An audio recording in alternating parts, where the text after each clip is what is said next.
आज हम सबसे पहले आपको मुसलमानों के मामले में ही दुनिया भर के इस्लामिक देशों के दोहरे मापदंड के बारे में बताएंगे। संयुक्त राष्ट्र की मानवाधिकार परिषद में एक रेजोल्यूशन लाया गया जिसमें कहा गया कि चीन में वीगर मुसलमानों पर अत्याचार हो रहा है और इस पर संयुक्त राष्ट्र में बहस होनी चाहिए।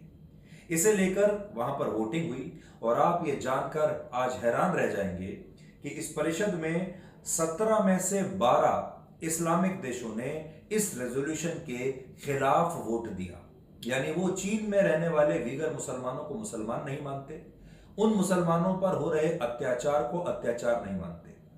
और इनमें कौन कौन से देश हैं? पाकिस्तान, यूएई, इंडोनेशिया, कतर और बाकी के और भी इस्लामिक देश हैं। जब भारत में इस्लाम को लेकर जरा सा भी विवाद पैदा होता है, कोई घटना हो जाती है, तो ये वो देश हैं जो अंतर्राष्ट्रीय स्तर पर भारत की आलोचना करने लगते हैं, भारत का बहिष्कार करने लगते हैं, कहने लगते हैं कि भारत में तो मुसलमानों पर बड़े अत्याचार हो रहे हैं। पाकिस्तान भी यही करता है।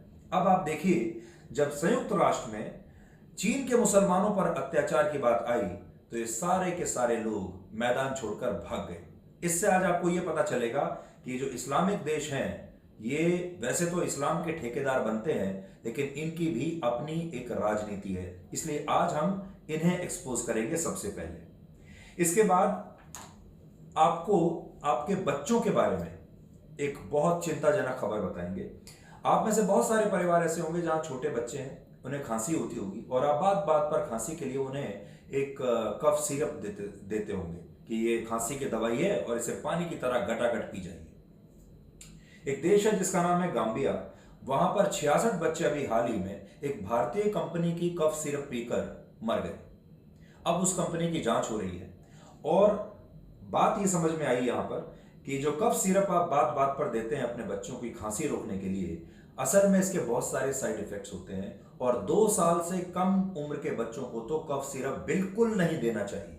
इसलिए आज की जो खबर है ये हर उस माँ बाप के लिए है, परिवार के लिए है, जहां पर छोटे बच्चे हैं जिन्हें खांसी होती है और आप बिना सोचे समझे उन्हें इस तरह के कफ सिरप दे देते हैं।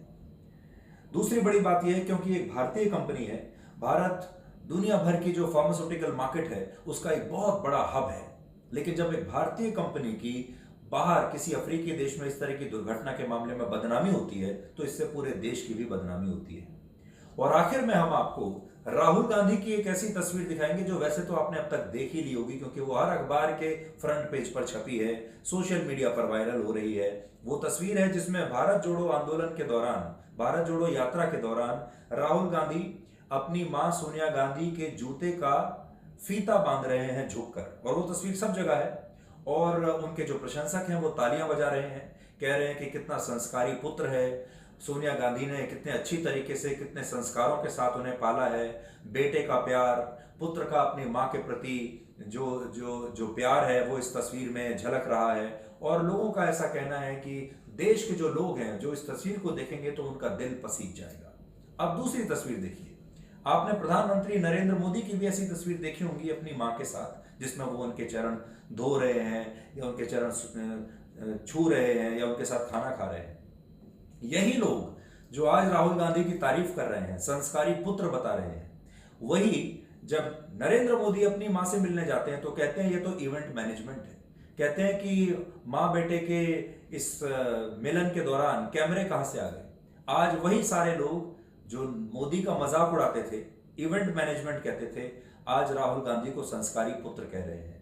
ये एक तरह का दोगलापन है हमारी राजनीति में, दोहरा मापदंड। आज इसे भी एक्सपोज करना बहुत जरूरी है। तो आज रात मिलते हैं 9 बजे ब्लैक एंड व्हाइट में आज तक पर।